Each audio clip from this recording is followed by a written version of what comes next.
Hi viewers, welcome to BRK entertainment. నేను మీ Uma. Unlimited fun with Uma. మన రీసెంట్ మూవీ బచ్చలమల్లి డైరెక్టర్ మనతో పాటు సుబ్బు గారు ఉన్నారు. నమస్తే సార్. హలో అండి. నమస్తే అండి. నేరేషన్ ఇచ్చినప్పుడు నరేష్ గారు ఫీలింగ్ ఏంటండి? నరేష్‌ని ఇచ్చినప్పుడు డెఫినిట్‌గా ఆయన లాస్ట్ 20 మినిట్స్ అయితే హుక్ అయ్యారండి. మరీ చంపేయడం అవసరమా నీకు?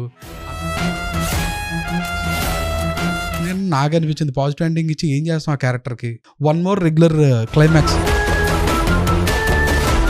సినిమాకి సంబంధించి ఒక నెగిటివ్ కామెంట్ కూడా ఎక్కడ లేదు మీరు అన్నట్లు చూస్తే కనుక. రివ్యూస్ రాశారు, నెగెటివ్ రివ్యూస్ రాశారు. ప్రీమియర్స్ పడిన వెంటనే ఏదో పని కట్టుకుని మరి కొంతమంది రాశారు నెగటివ్ రివ్యూస్. అందుకే అంటున్నాను, వాళ్ళు కొంచెం ఆగొచ్చు కదా, ఒక రివ్యూ ఇచ్చే ముందు ఆలోచించవచ్చు, ఆగొచ్చు.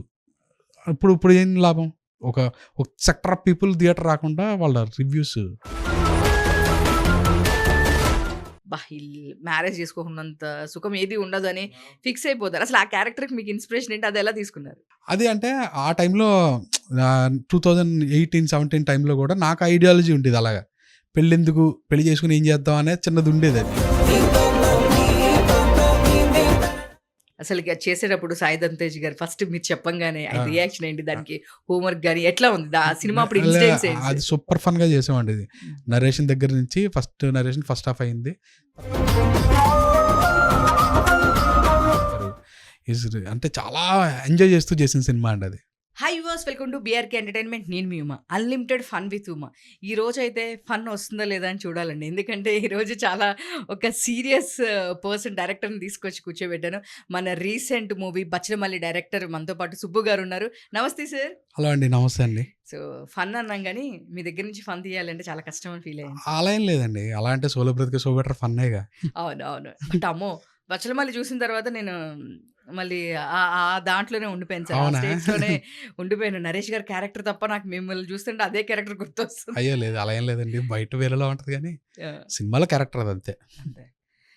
Solo life so better and మన సాయిధరం తేజ్ గారితో. ఆ తర్వాత మళ్ళీ నెక్స్ట్ బచ్చలమల్లి. అవును. సో ఈ 2 చాలా డిఫరెంట్ కాన్సెప్ట్స్. అవును. మీ మాక్సిమం ఆఫ్ మీ స్టోరీ చూస్తే గనక ఇది మన ఇంట్లో జరిగింది, మన పక్కింట్లో జరిగింది అన్న వేలోనే ఉంటుంది. ఉమ్. సో దీంట్లో బచ్చలమల్లికి రీసెంట్‌గా నరేష్ గారి కోసం ఎంత హోంవర్క్ చేసుంటారు మీరు? చాలా హోంవర్క్ చేశానండి. అంటే నరేష్ గారి కోసం కాదు, బచ్చలమల్లి అనే క్యారెక్టర్ కోసమే హ్మ్. చాలా ఎక్కువ చేసా హోంవర్క్. అంటే ఈ క్యారెక్టర్ ఎలా ఉండాలి, ఈ క్యారెక్టర్ ఎలా మాట్లాడతాడు, ఈ క్యారెక్టర్ ఏ బట్టలు వేసుకుంటాడు, ఈ క్యారెక్టర్కి ఏంటంటే ఇష్టం, ఇవన్నీ కూడా ఆ నరేష్ గారి కన్నా కూడా బచ్చలమల్లి మీద ఎక్కువ వర్క్ చేయడం వల్ల నరేష్ గారు బచ్చలమల్లిలా కనిపించారు. నరేష్ గారి కోసం వర్క్ చేసి ఉంటే నరేష్ గారే కనిపించను. అలా కాకుండా బచ్చలమల్లిలా కనిపించడం కారణం ఎక్కువ బచ్చలమల్లి గురించి వర్క్ చేయడం వల్ల. అంటే చూస్తే బచ్చలమల్లి అనేది ఒక రియల్ పర్సన్ క్యారెక్టర్ అని ఒకసారి ఆయన సెట్‌లోకొచ్చి ఇది నా పేరు మీద తీసేది సినిమా, నన్ను ఎళ్ళనీరేంటి అది ఇది అని అన్నారని ఒక చిన్న ఈవెంట్‌లో నేను నరేష్ గారు చెప్తుంటే విన్నా. ఒక ఈవెంట్‌లో. అవును. సో నిజంగానే ఇది ఒక పర్సన్‌దా అసలేంటి సార్? కథ పర్సన్ది కాదు, బట్ హ్మ్. బచ్చలమల్లి అన్న నేమ్ ఒక పర్సన్ ఉన్నారు యాక్చువల్లీ మా ఊర్లో. హ్మ్. ఆ నేమ్ ఆయనదే. హ్మ్. ఆయన నేమే బచ్చలమల్లి అనే క్యారెక్టర్ పెట్టా. నరేష్ గారు చెప్పినట్టు ఆయన సెట్లోకి నిజంగానే వచ్చాడు. నిజంగానే అలాగా మాట్లాడేవాడు ఆయన. హ్మ్. నా గురించే కథ తీస్తున్నారు, నాదే ఇదంతా, నా పేరు పెట్టుకున్నారు మీరు, అలా ఉండేది ఆ వైబ్. బట్ హ్మ్. అది సరదా వైబే, సీరియస్ కాదు. సో ఆ క్యారెక్టర్ నిజంగానే రియల్ లైఫ్‌లో కూడా ఆ పర్సన్ అట్లానే ఉంటారు. ఆ, అంటే ఊరు కోసం వెళ్ళడం, ఒకరితో కొట్లాటకు దిగడం, హ్మ్. ఊరిని ఎవరన్నా ఏదన్నా అంటే కనుక తన ముందుండి నిలబడడం, హ్మ్. ఇవన్నీ ఉన్నాయి ఇన్సిడెంట్స్. కానీ మన కథలో ఉండేది ఏం లేదు అతని లైఫ్లో. హ్మ్. ఇదంతా నేను ఫిక్షనల్గా రాసుకున్న స్టోరీనే ఈ క్యారెక్టర్. హ్మ్. బట్ క్యారెక్టరైజేషన్ అక్కడక్కడ కొన్ని మాత్రం ఆయన తీసుకోవడం జరిగింది. ఓకే. అప్పుడు జాతర ఫైట్ అనో, హ్మ్. లేకపోతే మాట్లాడే విధానంలో చిన్నవి తీసుకోవడం జరిగింది తప్ప కథ అయింది కాదు. ఓకే. అంటే ఈ మూవీలో ఎస్పెషల్లీ నాకేమనిపించింది, నరేష్ గారిని చాలా కొత్తగా చూసా నేను. అవును. మామూలుగా కాదు. నేను అవునండి. సినిమా చూసాక కూడా నేను కాల్ కరెక్ట్ చేసినప్పుడు కరెక్ట్ చాలాసేపు మాట్లాడారు మీరు. అవును. అవును. నాకు చాలా ఇదిగా అనిపించింది. ఫస్ట్ అవును. ఏమో నరేష్ గారికి ఎలివేషన్స్ అనేది చాలా తక్కువ. అవును. మామూలుగా చెప్పాలంటే ఎలివేషన్స్ అనేది నరేష్ గారికి ఉండదు. హ్మ్. అట్లాంటిది ఈ సినిమాలో ఎలివేషన్స్ అనేది చాలా బాగా అనిపించింది. పటాకాలు ఇట్లా అవును. ఒకేసారి వచ్చి ఇట్లా బ్లాస్ట్ అవ్వడం గాని, హ్మ్. అలాంటివి చాలా బాగా అనిపించింది. అండ్ సో అవును. ఇంకొకటి ఆ క్యారెక్టర్ ఎంత సీరియస్‌గా ఉంటుందో, ఆ క్యారెక్టర్‌ని అసలకి చెప్పడానికి కూడా మేబీ నిజంగా పల్లెటూరులో ఇలానే ఉంటారా? అని ఒక టైమ్ ఆఫ్ పాయింట్ ఒక పాయింట్‌లో అలానే అనిపించింది. నాకైతే హ్మ్. అసలకి ఆ స్టేట్ ఆఫ్ దీనిలోనే ఉండిపోయాను నేను. ఆ లుక్ గాని, హ్మ్. ఆ హెయిర్ స్టైల్ గాని, ఇంటి దగ్గర వాళ్ళ అమ్మతో గొడవ పడే విధానం ఉంటుంది. అవునవునవునవును. అది నాకు చాలా మధ్యాహ్నం గూడా ఇదే కూర, మళ్ళీ ఇప్పుడు ఇదే చేసావు. అవును. అది ఎక్కువ అందరిళ్ళలో మనం చూస్తూ ఆ! ఉంటాం. నిజమండి. లేదు. మీరన్నట్టు అంటే మీరు అబ్జర్వ్ చేశారు. పల్లెటూరులో క్యారెక్టర్స్ అలాగే ఉంటాయండి. కొంచెం మూర్ఖంగా మాట్లాడతారు. అట్ ది సేమ్ టైమ్ వాళ్ళ ప్రేమ కూడా మూర్ఖంగానే ఉంటది. వాళ్ళ కోపం కూడా మూర్ఖంగానే ఉంటది. అందువల్ల మీకు అది అనిపించిందన్నమాట. నరేష్ గారు బాగున్నారు. ఎక్కడో తెలిసిన క్యారెక్టర్‌లా ఉండడం ఇదంతా కూడా దానివల్లే. కానీ చాలా మందికి అంటే మన తెలుగు దానిలో ఎండింగ్స్ సాడ్ ఉంటే గనక చాలా మందికి నచ్చదు. అవును. తమిళ్‌లో యాక్సెప్టబుల్ ఉన్నట్టు మన తెలుగులో ఉండదు. హ్మ్. సో, ఒక హీరో గాని, హీరోయిన్ గాని చచ్చిపోతే. హుహు. సో, మీరు ఎండింగ్ అనేది ముందే ఎక్స్‌పెక్ట్ ఐ మీన్ ఇట్లా ఉంటుందని ముందే చెప్పారా నరేష్ గారికి? దీని మీద ఏమన్నా హోంవర్క్ జరిగిందా? వద్దనుకున్నారా? అంటే ఇద్దరిని అలా చూడడం అనేది హీరో, హీరోయిన్ ఇద్దరిది సాడ్ ఎండింగ్ అనేది అంటే క్యారెక్టర్‌కి యాప్ట్. బట్ హ్మ్. మనోళ్ళు దాన్ని తీసుకోలేకపోయారా అనేది ఇది. మీరేమంటారు? నేను అంత ఆలోచించలేదండి. ఇక్కడ తీసుకుంటారా లేదా అన్నది నేను ఆలోచించలేదు. ఫస్ట్ కథ చెప్పిన దగ్గర నుంచి అదే ఉంది క్లైమాక్స్. హ్మ్. నరేష్ గారికి కథ చెప్పినప్పుడు క్లైమాక్స్ అదే, తీసినప్పుడు అదే, తర్వాత ఎడిట్ రూమ్‌లో చూసుకున్నప్పుడు కూడా క్లైమాక్స్ అదే. ఎక్కడ డిబేట్స్ లేవు. ఈ క్లైమాక్స్ రాంగ్ అవుతదేమో అన్న డిబేట్స్ ఏం జరగలేదు. హ్మ్. ప్లస్ ఇక్కడ తీసుకుంటారా లేదా అన్నది అంత దూరం ఆలోచించలేదండి. ఈ కథకి ఇది కరెక్ట్ క్లైమాక్స్ అనిపించింది. అలాగే షూట్ చేశా. అదే తీసా అంతే. ఎక్కడ కూడా ఏదో ఒక్క రోజు కూడా నాకు అనిపించలేదన్నమాట. మేబీ పాజిటివ్ ఎండింగ్ ఇస్తే ఏంటి అన్న దాంట్లో. నాకు అనిపించింది పాజిటివ్ ఎండింగ్ ఇచ్చి ఏం చేస్తాం ఆ క్యారెక్టర్‌కి? హ్మ్. ఇప్పుడు ఇలాంటి వాళ్ళ లైఫ్ ఇలాగే అయిపోతదంటే కదా! నీ మైండ్‌లో ఇంపాక్ట్ పడేది. లేదు అవును. ఎంత తప్పులు చేసినా గాని, వాడు మారిపోయాడు కాబట్టి నువ్వు కూడా మారిపోవడానికి ఛాన్స్ ఉందంటే, వన్ మోర్ రెగ్యులర్ క్లైమాక్స్. మళ్ళీ అంటే రాంగ్ అని కాదు గానీ, ఇది ఆర్టిఫిషియల్ క్లైమాక్స్ అయిపోద్ది. అలా చెప్తే అన్నది నాకు ఎప్పటినుంచో అనిపించింది. అందుకే హార్డ్ హిట్టింగ్‌గా ఉండాలి. చూసినోడికి బాబు డెఫినిట్‌గా వీళ్ళలా ప్రవర్తించి, వీళ్ళలా వెనక్కెళ్ళి సర్దిద్దుకోలేని తప్పులు చేశావంటే, డెఫినిట్‌గా వీళ్ళలాగా నువ్వు పనిషబుల్‌గా అవుతావు అని చెప్పడమే తాపత్రయం ఉన్నప్పుడు ఇంకా క్లైమాక్స్ అలాగే చెప్పాలనిపించిందండి. ఓకే. 'నరేష్' గారికి ఫస్ట్ మీరు నేరేషన్ ఇచ్చినప్పుడు ఆయన ఫీలింగ్ ఏంటి? అంటే ఆయన పాత్రలో పరకాయ ప్రవేశం అంటారు కదా! అవును. అలా చేశారని చెప్పొచ్చా? ఆ హెయిర్ స్టైల్ దగ్గర నుంచి, అవును. బాడీ లాంగ్వేజ్ దగ్గర నుంచి, ప్రతిదీ చూస్తే కూడా చాలా డిఫరెంట్‌గా అనిపించింది అవును. మాకైతే గనక. సో, ఫస్ట్ మీరు నేరేషన్ ఇచ్చినప్పుడు 'నరేష్' గారి ఫీలింగ్ ఏంటండి? నరేష్‌ని ఇచ్చినప్పుడు డెఫినిట్‌గా ఆయన లాస్ట్ 20 మినిట్స్ అయితే హుక్ అయ్యారండి. హ్మ్. ఎప్పుడైతే మదర్‌తో మాట్లాడే సీన్స్, మదర్ మాట్లాడే సీను ఇయన్నీ హుక్ అయిన దగ్గర నుంచి ఆయన ఇంకా సింగిల్ సిట్టింగ్ ఓకే. హ్మ్. మళ్ళీ ఇంకొకసారి చెప్పండి సార్ లేతే ఈ క్లైమాక్స్ ఇలా చేయండి. ఆ సీన్స్ అదేం లేదు. సింగిల్ సిట్టింగ్‌లో మనం ఈ సినిమా చేస్తున్నామండి. ఎప్పటి నుంచి ఏంటి అన్నది మాత్రం చిన్న కమిట్మెంట్స్ చూసుకొని చేద్దాం అన్నదే. అంతే. సింగిల్ సిట్టింగ్ ఓకే ఆయనకి. ఏం చేంజెస్ లేవు. లేతే కంప్లెయింట్స్ లేవు. ఏది లేవు. స్టిల్ షూటింగ్ తర్వాత కూడా రిలీజ్ వరకు కూడా ఆయన అదే దాని మీద ఉన్నారు. ఎప్పుడు ఏది పాపం ఇది ఇలా మార్చండి, ఇది ఇలా చేయండి అన్నది ఒక్కటి కూడా లేదు ఆయనకి. హార్డ్ వర్క్ చేశారండి ఆయన. ఆఫ్ స్క్రీన్ కూడా ఆయన ఆ క్యారెక్టర్ కోసం చాలా కష్టపడ్డాడు ఆయన. దీనిలో మదర్ సెంటిమెంట్ మీరు ఎస్పెషల్‌గా మీరు హ్మ్. చెప్పినట్టు నాకొక డైలాగ్ హ్మ్. గుర్తుండిపోయింది. మీ నాన్న చనిపోవడం చూసాను. హ్మ్. మన ఇంట్లో వాళ్ళు ఇట్లా మీ తాత చనిపోవడం చూసాను. అవును. బట్ నీ చావనేది నేను చూడకూడదు అని చెప్పేసి వాళ్ళ అమ్మొచ్చి అవును. దేవుడిని మొక్కునే ఇది సిట్యుయేషన్ ఉంటుంది. కరెక్ట్. బట్ కాకపోతే అది అట్లా అవ్వదు. హ్మ్. సో, ఆ సిట్యుయేషన్‌కి చాలా కనెక్ట్ అయ్యామన్నమాట మేము హ్మ్. గూడా. ఒక్కసారి నాకు ఎక్కడ అనిపించిందంటే, ఒకవేళ ఇలా చెయ్యకోకుండా ఉంటే ఎట్లా హ్మ్. ఉండేదనేది ఒక మీరు సినారియో చూయించారు కట్స్ అవును. కరెక్ట్. లాస్ట్‌లో. అవును. సో, అసలకి అది చూసిన తర్వాత ఎవరైనా మీకు కాల్ చేయడం గాని, ఇలా జరిగింది మా లైఫ్‌లో అని ఇట్లా ఎప్పుడైనా జరిగిందా? కాల్స్ చాలా వచ్చాయండి ఈ సినిమాకి సంబంధించి. హ్మ్. చాలామంది వాళ్ళు ఫీల్ అయ్యారు, కనెక్ట్ అయ్యారు. కొంతమంది తిట్టారు గూడా. ఆ కాల్స్‌లోనే. హ్మ్. మరీ చంపేయడం అవసరమా నీకు? హ్మ్. అన్నది గూడా ఉన్నాయి. ఆ కాల్స్ కూడా ఉన్నాయి. హ్మ్. బట్ చాలామంది కాల్స్ ఏంటంటే వాళ్ళు చుట్టాల్లో ఎవరో తెలిసినోడు ఇలాగే ఉంటాడు. వాళ్ళ ఫ్రెండ్స్ ఎవరో ఇలాగే అయ్యారు. నా లైఫ్ కూడా కొంతమంది నా లైఫ్‌ని కూడా చూసుకున్నట్టుంది. నేను వయసులో ఉన్నప్పుడు అలాగే ఉండేవాడిని. ఇప్పుడు అర్థమవుతుంది అని చెప్పిన కాల్స్ కూడా ఉన్నాయండి. చాలా సాటిస్ఫాక్టరీగా అనిపించిందండి ఆ కాల్స్ వచ్చినప్పుడు. మేబీ థియేటర్‌లో అనుకున్నంత నంబర్స్ చూడకపోవచ్చు. హ్మ్. అది బాధ అనిపించింది. బట్ ఓటీటీలో వచ్చిన తర్వాత మీరు ఫేస్‌బుక్ ఇది చూస్తే మొత్తం చాలా పాజిటివ్ పారాగ్రాఫ్‌లు చాలామంది రాశారండి సినిమా గురించి. అప్పుడు హ్యాపీ అనిపించింది. ఓకే. మనం మనం చేసింది రైట్ థింగే. మంచి ప్రయత్నం చేసాం. ఓకే. Commercial success. ఇంకో దాంతో చూస్తాం. బట్ ఇదేదైతే అనుకున్నామో ఆ సాటిస్ఫాక్షన్ అయితే వచ్చిందండి. ఓకే. అంటే డబ్బులు కమర్షియల్ పరంగా అంత అవ్వకపోయింది. అంటే అనుకున్న రీచ్ ఎళ్ళలేకపోయిందనేదైతే కనిపిస్తుంది ట్రూ. క్లియర్‌గా. సో, బట్ ఎందుకనంటారు అంటే కంటెంట్ బావుంది. హ్మ్. సబ్జెక్ట్ తీశారు. యాహ్! అంతా చాలా నీట్‌గా ఉంది. ఎక్కడ ఒక్క ఫ్లాస్ కూడా లేదు. హ్మ్. అంటే కనెక్టివిటీ లేకోకుండా క్యారెక్టర్‌ని చంపేయడం గాని, హ్మ్. లేదు అంటే సంబంధం లేకుండా ఒక క్యారెక్టర్‌ని తీసుకురావడం గాని, హ్మ్. ఇలాంటివి ఎక్కడా లేవు.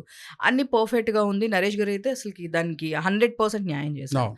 బట్ ఎందుకని కమర్షియల్ వైస్ దాన్ని డబ్బులు రాలేకపోయినాయి? అంటే ఇలాంటి సినిమాలు తమిళ్ నుంచి మనకు డబ్బయితే వస్తుంది. హ్మ్. డబ్బయినప్పుడు మనోళ్ళు అందరూ చూస్తున్నారు కదా! కరెక్ట్. బట్ మనకెందుకు తెలుగులో మనం డైరెక్ట్‌గా తీసినప్పుడు కమర్షియల్‌గా మనం ఏం చేయలేకపోయాం. అది అవును. ఎందుకు రాబట్టలేకపోయామంటారు? ఒకటైతే రాంగ్ టైమ్ రిలీజ్ అండి అది. హ్మ్. డిసెంబర్ 21 ఏదైతే వచ్చిందో సినిమా 20థ్ రాంగ్ టైమ్ రిలీజ్ అని నా ఫీలింగ్. అంటే 'పుష్ప 2' ఆ యుఫోరియాలో ఉన్నారు. ఓహ్! దానికి స్పెండ్ చేసి ఉన్నారు. సో, హ్మ్. మళ్ళీ ఇంకో సినిమా థియేటర్‌కెళ్ళాలంటే ఒక ఫ్యామిలీ అంతా రావాలంటే కొన్ని ఎఫర్ట్ పెట్టాలి. ఎంత బావుంది సినిమా అని అక్కడికొచ్చినా ఆ ఎఫర్ట్ పెట్టాలంటే కొంచెం పడతది చూడండి. అది అయ్యుండొచ్చు. రాంగ్ టైమ్ రిలీజ్ అయ్యుండొచ్చు. మళ్ళీ అంటే నెక్స్ట్ సంక్రాంతి. సంక్రాంతికి సినిమాలొస్తాయి. దానికి మళ్ళీ అమౌంట్ స్పెండ్ చేసుకోవాలి. సో, తర్వాత ఓటీటీలో చూద్దాం అనే ఒక వైబ్ ఉంటది చూడండి. అది అయ్యుండొచ్చని నా ఫీలింగ్ అండి. ఆ సినిమాకి సంబంధించయితే. ఓకే. సినిమాకి సంబంధించి ఒక నెగెటివ్ కామెంట్ కూడా ఎక్కడ లేదు. మీరన్నట్లు చూస్తే గనక. ఆ ఓటీ నెగెటివ్ రివ్యూస్ ఉన్నాయండి. రివ్యూస్ రాశారు. నెగెటివ్ రివ్యూస్ రాశారు. ప్రీమియర్స్ పడిన వెంటనే ఏదో పని కట్టుకొని మరి కొంతమంది రాశారు నెగెటివ్ రివ్యూస్. దాని ఇంపాక్ట్ కూడా ఉంది. అంటే ఆడియన్స్ థియేటర్‌కి రాకుండా ఆగడానికి కూడా ఆ నెగెటివ్ రివ్యూస్ ఏదైతే ఉన్నాయో దాని ఇన్‌ఫ్లూయెన్స్ కూడా ఉంటదండి. మీరు చూస్తుంటే కొంతమంది యూట్యూబ్‌లో వీడియో చేశారు. మన సినిమాకి సంబంధించి నెగెటివ్ రివ్యూస్ చేశారు చాలామంది. హ్మ్. ఓటీటీలో రిలీజ్ అయిన తర్వాత వాళ్ళ కింద కామెంట్స్ పెట్టారు. ఇంత మంచి సినిమాని ఇలా చెప్తావురా! అసలు నీ క్రెడిబిలిటీ పోయిందిరా అసలు. ఏం చూడడం మీకు సినిమా చూడడం వచ్చా అని ఇప్పుడు పెడుతున్నారు. వీడియోస్ కిందన కామెంట్స్ ఇప్పుడు చదువుకుంటుంటే. అందుకే అంటున్నాను ఆళ్ళు కొంచెం ఆగొచ్చు కదా! ఒక రివ్యూ ఇచ్చే ముందు ఆలోచించొచ్చు. ఆగొచ్చు. ఇప్పుడు ఏం లాభం? ఒక ఒక సెక్టర్ ఆఫ్ పీపుల్ థియేటర్ రాకుండా వాళ్ళ రివ్యూస్ ఆపే రివ్యూస్ వల్ల చాలా ఎఫెక్ట్ పడిందంటారు. పడతదండి. డెఫినెట్‌గా ఉంటది. చాలామంది అంటే ఎందుకు ఇంత పర్టిక్యులర్‌గా అడుగుతున్నానంటే ఇప్పుడు మీరే చెప్పారు కాబట్టి ఎట్లాంటి టాపిక్. ఇంతకుముందు డైరెక్టర్స్ కూడా పెద్ద పెద్ద డైరెక్టర్స్ కూడా పెద్ద పెద్ద ప్రొడ్యూసర్స్ కూడా మాట్లాడిన రోజులున్నాయి. అవును. ఏమనంటే రివ్యూస్ మీరు అట్‌లీస్ట్ ఒక రోజు ఆగొచ్చు కదా! హ్మ్. ఒక 2 డేస్ ఆగి మీ రివ్యూ మీరు ఇవ్వచ్చు కదా! దానివల్ల వచ్చే వీళ్ళు ఆగిపోతున్నారు. అవును. కౌంట్ తగ్గిపోతుంది రివ్యూ ప్రేక్షకులు. ఇవ్వకూడదు అని కాదండి పాయింట్. ఇచ్చే విధానం కొంచెం బావుంటే బావుంటదన్నది. మరీ హార్ష్‌గా ఇవ్వకూడదన్నది అంతే. హ్మ్. ఇప్పుడు బాలేదు అన్నదని ఉందనుకోండి. హ్మ్. ఒక ఒక సెక్టర్‌కి నచ్చొచ్చు కదా! మీకు యెస్. బాగోకపోయినా కొంతమందికి నచ్చొచ్చు. అది మీరు స్టేట్మెంట్ ఇచ్చేద్దంటున్నా ఓ సినిమాని జడ్జ్ చేసి ఓ స్టేట్మెంట్ ఇవ్వద్దు. అనలైజ్ చేయండి. దీనిలో ఇయున్నాయి, ఇయున్నాయి, ఇవున్నాయి, ఇవున్నాయి, ఇవున్నాయి. ఇవి నాకు నచ్చేది. ఇది బాలేదు. ఇది అంతగా బాలేదు. అంతేగాని ఓవరాల్‌గా అసలు థియేటర్ వైపే ఎళ్ళొద్దు. ఏది చెత్త సినిమా అంత హార్ష్‌గా ఇవ్వొద్దు అన్నది అంతే. అట్లా దానివల్ల కూడా చాలా ఎఫెక్ట్ పడింది. పడతదండి. తర్వాత 'నరేష్' గారు ఎప్పుడైనా దీని తర్వాత అరే! ఇట్లా అయింది అని ఎప్పుడైనా ఐ మీన్ సినిమా అయిన తర్వాత మనకు అంత అనుకున్నట్టు రాలేదని ఏమన్నా లేదు. హి ఈస్ వెరీ హ్యాపీ అండి. సినిమా రిలీజ్ అయిన తర్వాత కూడా మేము మాట్లాడుకున్నాం. But happy in the sense కమర్షియల్‌గా నంబర్స్ వస్తాయి ఎవరికన్నా అదిచ్చా అయి వేరు కదా! అవును. అందులో ఎవరన్నా చిన్న అన్‌సాటిస్ఫైడ్‌గానే ఉంటాం. బట్ సినిమా కంటెంట్‌కి సంబంధించి మనం చేసిన ప్రయత్నానికి సంబంధించి హార్డ్ వర్క్‌కి సంబంధించి ఆయన is very happy with me. So, ఆ క్యారెక్టర్ అక్కడ కూడా అది మీ విలేజ్ ఎక్కడ సార్? అంటే అక్కడంతా గోను సంచులు అక్కడంతా నిజంగా కూడా అక్కడ ఆ ఊర్లో అందరూ అదే చేస్తూ ఉంటారు అని చెప్పేసి నేను విన్నాను. ప్రీ రిలీజ్ అవును. ఈవెంట్‌లప్పుడు మీరు అవునవును. క్యూ&ఏ అప్పుడు మనం చాలా సార్లు చెప్పారనమాట మీరు. కరెక్ట్. అవునండి. సో, అసలు ఏ ఊరు ఎక్కడ నిజంగానే అక్కడంతా గోను సంచులు. నిజంగానే అక్కడంతా గోను సంచుల వ్యాపారమే జరుగుతదండి. తుని దగ్గర హ్మ్. తుని అంటే ఈస్ట్ గోదావరి. హ్మ్. ఈస్ట్ గోదావరిలో తుని అనే ఊరుంటది. దాని పక్కన సూరవరం అని పల్లెటూరు ఉంటది. అక్కడంతా ఇదే గోను సంచుల వ్యాపారమే చేస్తుంటారు. అంటే ఆల్మోస్ట్ 60-75% దీని మీదే డిపెండ్ అయ్యి ఉన్న ఒక సిస్టమ్ అక్కడ. హుహు. సో, ఆ ఇన్‌ఫ్లూయెన్స్ ఉందన్నమాట. చిన్నప్పుడు చూసిన విజువల్స్ హ్మ్. ఈ బ్యాక్‌డ్రాప్‌లో ఈ కథ చెప్పాలన్న దాని మీద. ఓకే.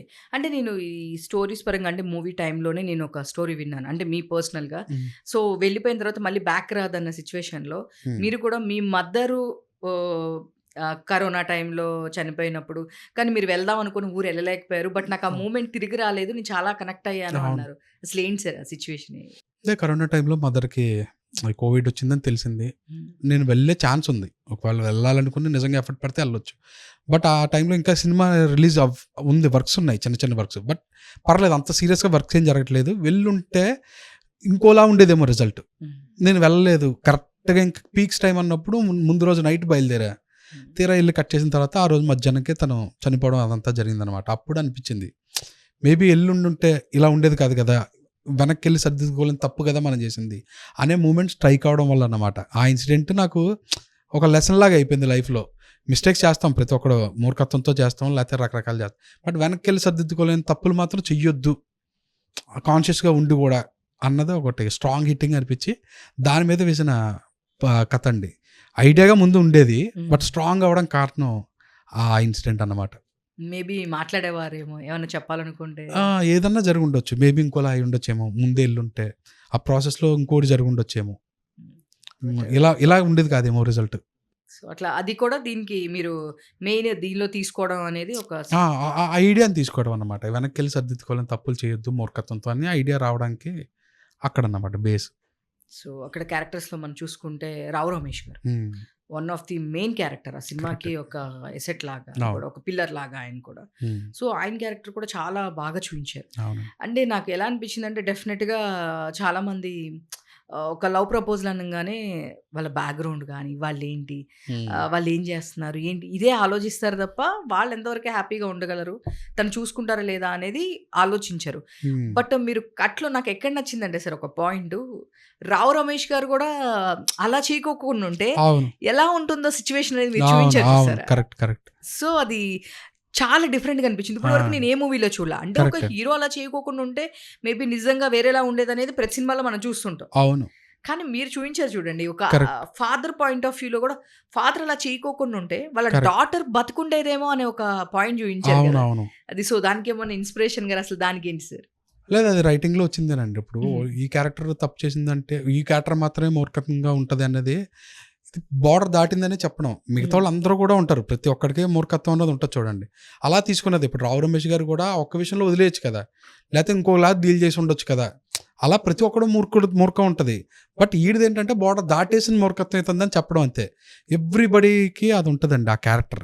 కొన్ని విషయాల్లో మీకు ఉండొచ్చు. అవును. మీ లైఫ్‌లో కూడా కొన్ని ఇన్సిడెంట్స్ దగ్గర నేను ఇదే అంటే ఇలాగే ఉంటారు. అలా ప్రతి ఒక్కడికి ఉంటదని చెప్పడమే తాపత్రయం. ఇప్పుడు తమ్ముడు క్యారెక్టర్ ఉంటది. ఆడిది మూర్ఖత్వమే. ఎవడైతే ఇప్పుడు ఆడు ఒకడు హర్ట్ చేసాడో ఏదన్నా గాని నువ్వు మర్డర్ చేసేదాకా వెళ్ళిపోయావు. హ్మ్. అంటే నీది ఒక స్థాయిలో మూర్ఖంగానే ప్రవర్తించావు గదా! నువ్వు కరెక్ట్ చేసుకోవాలి. ఇప్పుడు విలన్ క్యారెక్టర్ ఉంటది. వాడు కావాలని వాడిని పెళ్లిలో కూడా కొట్టాడు అదంతా జరిగితే వాడికి కొట్టాడు. కానీ అప్పటి నుంచి నువ్వు ఇంకా పెట్టుకున్నావు వాడి మీద కోపం. పిల్లని మనవళ్ళని మనవరాళ్ళని ఆడిపించడం మానేసావు. ఏది ఎంజాయ్ చేయడం మానేసి వీడు ఎక్కడ దొరికితే ఈడిని మళ్ళీ కొడదాం అన్న దాంట్లో వెళ్ళిపోయాడు. వాడిదో స్థాయి మూర్ఖత్వం. వాళ్ళ ఫాదర్‌ది ఒకటి. ఒక లెవెల్ మూర్ఖత్వం. అలాగా పెట్టుకున్నదన్నమాట. అందులోనే మూర్ఖత్వం ఉంటది. బట్ అది టైము ఈడేంటంటే అందరికన్నా ఎక్కువ మూర్ఖత్వం హీరోలో ఉంది అని చెప్పడం అన్నదండి. అది చాలా డిఫరెంట్‌గా నాకు అనిపించిన పాయింట్ అంటే దీనిలో మీకు నేను చాలా సినిమా చూడంగానే కూడా మీకు కాల్ చేసి చెప్పాను. ఆ! నాకు ఈ పాయింట్, ఈ పాయింట్, ఈ పాయింట్, ఈ పాయింట్. కరెక్ట్. సో, నాకెక్కడ అదైతే నాకు అనిపించింది. అరే! ఇంత సినిమా చాలా బావుంది. ఆ! కానీ ఎందుకనో ఇట్లా కమర్షియల్‌గా రాలేదని ఒక చిన్న ఇది మాకు కూడా అనిపించింది. అవునవును. సో, ఇంకొకటి మీ ప్రీవియస్ మూవీ హ్మ్. 'సోలో లైఫ్ 'బ్రతికే సో సో బెటర్' బెటర్.' అనేది. అది కూడా అసలు ఒక డిఫరెంట్ అనమాట. ప్రతి గ్యాంగ్‌లో ఒకళ్ళుంటారు. అవును. 10 మందిని చూసి వాళ్ళ గర్ల్ ఫ్రెండ్‌తో ప్రాబ్లమ్స్, మ్యారేజ్‌లో ప్రాబ్లమ్, వాళ్ళ ఇంట్లో అత్తతోనో, బావలు వీళ్ళందరిని చూసి మ్యారేజ్ చేసుకోకున్నంత సుఖం ఏది ఉండదని అవును. ఫిక్స్ అయిపోతారు. అసలు ఆ క్యారెక్టర్‌కి మీకు ఇన్‌స్పిరేషన్ ఏంటి? అదెలా తీసుకున్నారు? అది అంటే ఆ టైంలో 2018, 17 టైంలో గూడా నాకు ఐడియాలజీ ఉండేది అలాగా. పెళ్ళెందుకు? పెళ్లి చేసుకొని ఏం చేద్దాం అనేది చిన్నది ఉండేదది.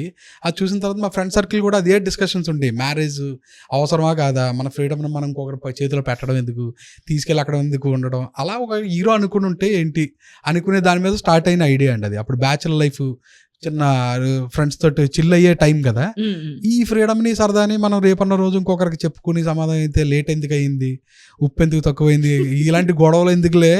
లైఫ్‌లో సరదాగా మనకు నచ్చినట్టు బతకొచ్చు కదా! అనుకునే ఒక క్యారెక్టర్.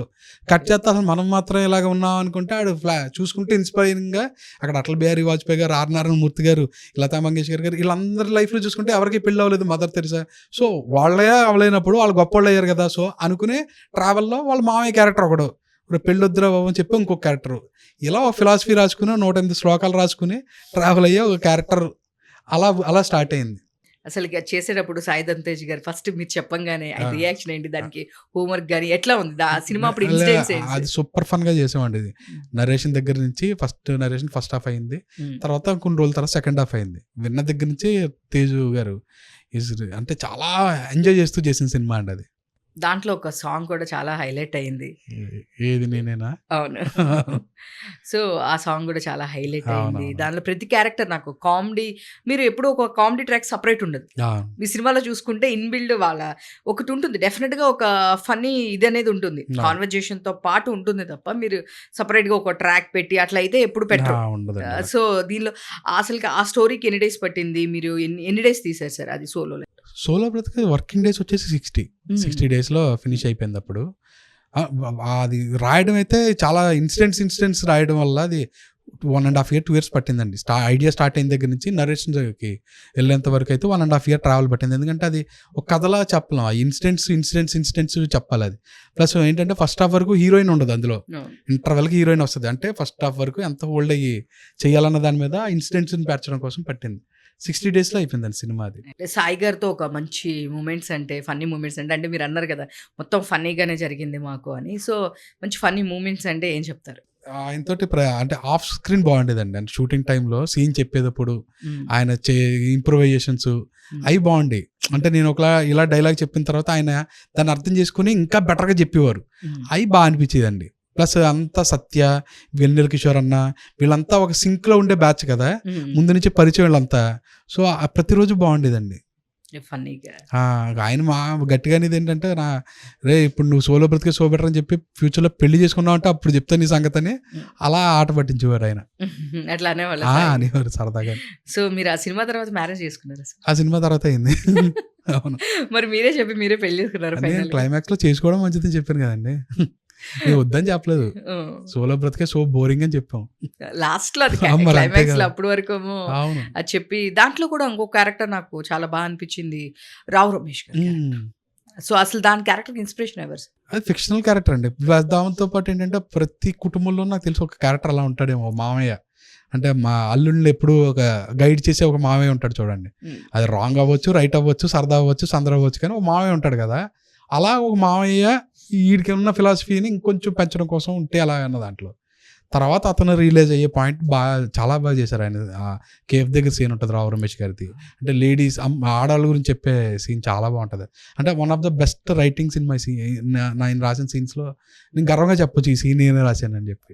సో, ఆ సీన్ అట్లా. చాలా బాగుంటదండి. ఇంకొకటి చూస్తే నాకు 'బచ్చలమల్లి'లో కొంచెం ఏమనిపించిందంటే క్లాసిక్ టచ్ చిరంజీవి గారి 'ఆరాధన.' హ్మ్. కొంచెం ఒక క్లాసిక్ టచ్ అలా అంటే సేమ్ హ్మ్. దానిలో కూడా చూస్తే ఒక పల్లెటూరు క్యారెక్టర్ ఏం అవును. తెలీదు అట్లా అనిపించింది. కొంచెం ఒక ఫ్లేవర్ ఆఫ్ ఇదే నాకు అనిపించింది. అది ఏమన్నా ఉందా ఇన్స్పిరేషన్? ఉందండి. ఉంటది. డెఫినిట్‌గా ఉంటది. కొన్ని ఇన్‌స్పిరేషన్స్ ఉంటాయి చూడండి. మనం హ్మ్. ఒక కైండ్ ఆఫ్ సినిమా తీస్తున్నామంటే హ్మ్. మనకేదో నాలెడ్జ్ కావాలి. సోర్స్ ఆఫ్ నాలెడ్జ్ నాకు పుస్తకాలు అంత చదవను నేను. హ్మ్. సినిమాలు వరల్డ్ సినిమా ఎక్కువ చూడడం ఏం లేదు. మనకు తెలిసింది తెలుగు సినిమా, తమిళ్ సినిమా, కొన్ని సెలెక్టివ్‌గా మలయాళం సినిమా ఈట్ల నుంచే. అలా ఇన్‌స్పైరింగ్‌గా నాకు 'ఆరాధన' సినిమాలో చిరంజీవి గారు హ్మ్. క్యారెక్టర్ ఉంటది. 'పరుత్తువీరంలో' కార్తీ క్యారెక్టర్ ఉంటది. హ్మ్. 'అర్జున్ రెడ్డిలో' విజయ్ క్యారెక్టర్ ఉంటది. కొన్ని ఉంటాయండి. మనం రాసుకునేటప్పుడు ఇన్‌స్పైరింగ్ కోసం, కాపీ కొట్టడం కోసం కాదు గానీ, ఓకే. ఇన్‌స్పిరేషన్ కోసం. సో, యాస్ ఒక డైరెక్టర్‌గా మీరొచ్చేసారు. హ్మ్. అంటే ఫస్ట్ అసలకి మీకు మూవీస్ ఇన్‌స్పిరేషన్ ఎవరు? మీ ఫేవరెట్ డైరెక్టర్ ఎవరు? నా ఫేవరెట్ డైరెక్టర్ వచ్చేసి 'కె. విశ్వనాథ్' గారండి. All time favourite 'K. Viswanath' గారు.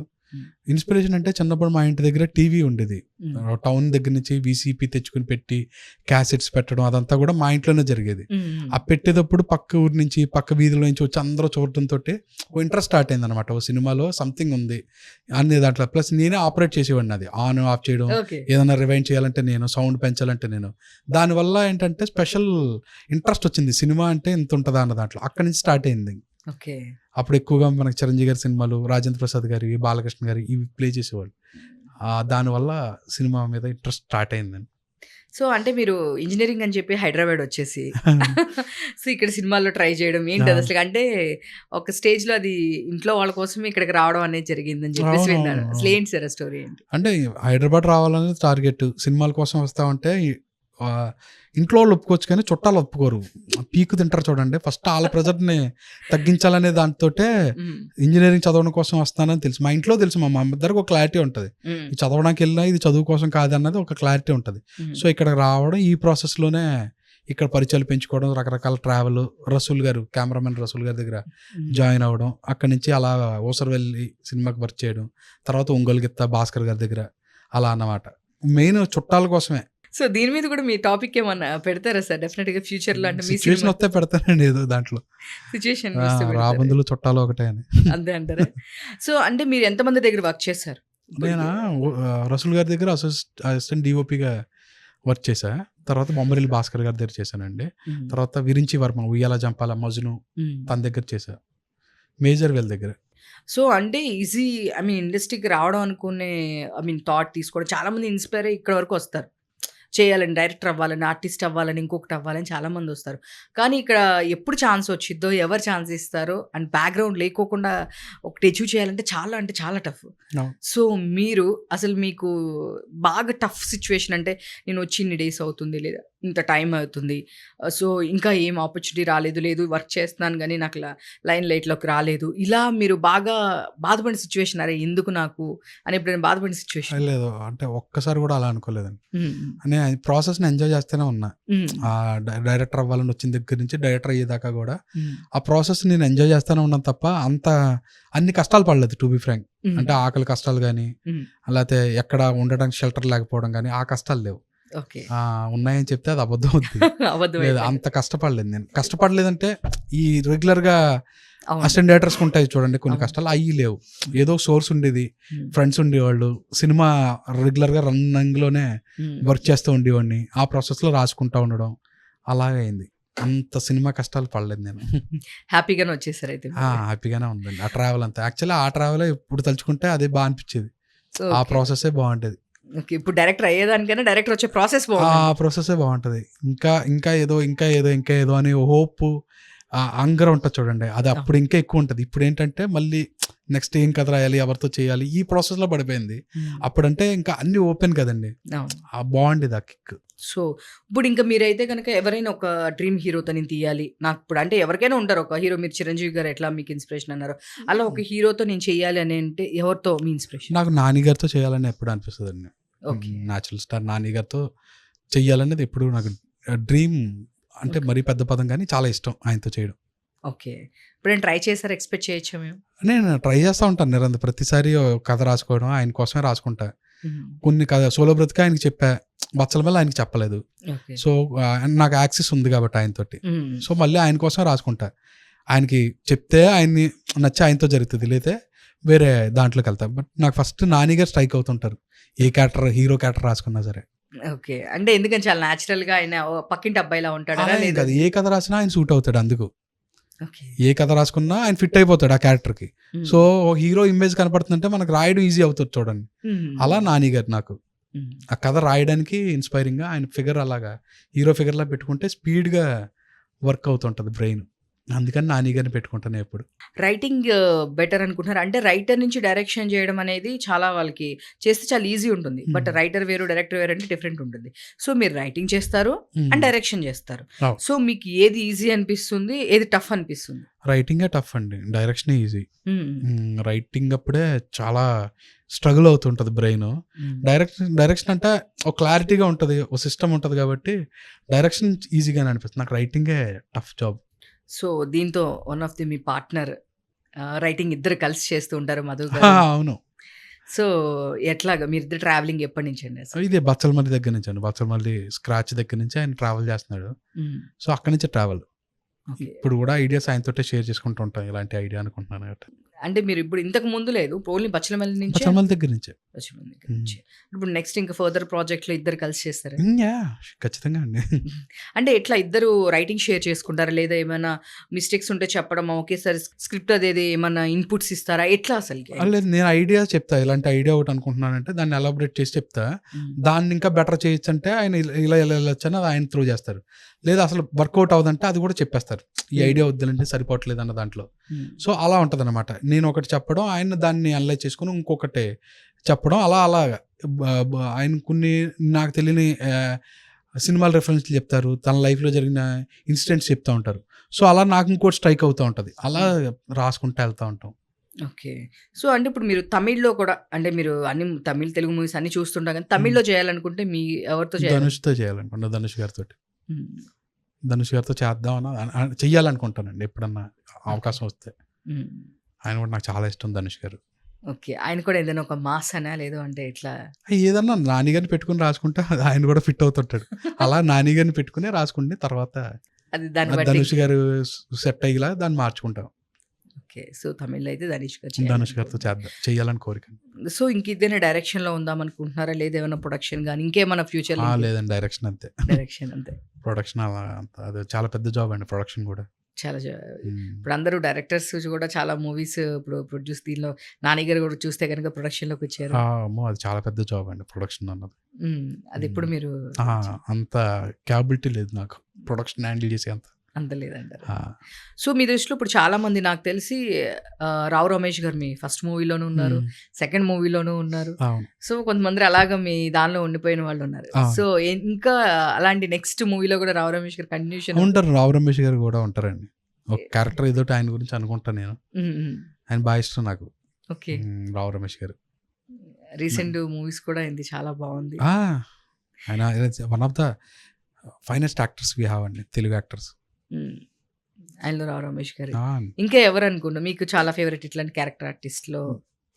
నాకు సత్య ఒకడు, మా కమెడియన్ సత్య ఉన్నారు. సత్య ఒకరు, ప్రవీణ్ ఒకరు, వీళ్ళు ఒకరండి.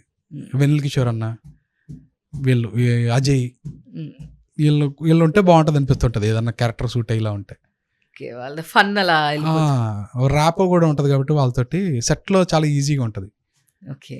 ఆల్రెడీ మీరు చేస్తున్నారు కాబట్టి చెప్పాలన్నా ఏదైనా కరెక్ట్ ఆల్రెడీ ఇంకా వెళ్ళాలంటే. అవునవును. సో, ఇంకా నెక్స్ట్ సినిమా ఎప్పుడు మేము ఎక్స్పెక్ట్ చేయొచ్చు? కథ రాసుకుంటున్నారండి, దాని తర్వాత హీరో సెట్ అవ్వాలి. హీరో సెట్ అవ్వాలి అంతేగా. ఫస్ట్ కథ అయిపోయిన తర్వాత హీరో ఎవరు అనుకుంటున్న వాళ్ళకి వెళ్ళాలి. వాళ్ళ డేట్ సెట్ అవ్వాలి, వాళ్ళకి అది నచ్చాలి ఫస్ట్ ఆ కథ. తర్వాత వాళ్ళు ఎప్పుడు అవైలబుల్గా ఉంటారో చూడాలి. ఇది ప్రాసెస్ అండి, ఎప్పుడంటే చెప్పలేం. ఇది పెళ్ళైనంటే పిల్లలు ఎప్పుడు అన్నట్టు ఉంటది ఈ క్వశ్చన్. అంటే ఆబ్వియస్లీ మేము ఒక సినిమా అయిపోగానే నెక్స్ట్ సినిమా ఆన్ సెట్స్ ఎప్పుడు వస్తుందండి? అవునా, అందరికీ ఉంటదండి. మీకన్నా నాకు ఎక్కువ ఉంటది కదా ఫస్ట్ నెక్స్ట్ నా సినిమా ఏంటి అన్న దాంట్లో. బట్ అది చెప్పలేం అండి, అది జరగాలంతే. అంతే, ఇట్స్ హ్యాపెనింగ్ అంతే. అంతేనండి. So, thank you sir, thank you so much. అంటే పాప మీ టైం నాకు ఇచ్చారు. లేట్ అయింది కొంచెం, సారీ. లేట్ అయింది unexpected. But next movie commercial wise కూడా మీకు మంచి హిట్ కావాలి. సో, నాకు మీ రైటింగ్ అంటే చాలా ఇష్టం. థ్యాంక్ యూ అండి.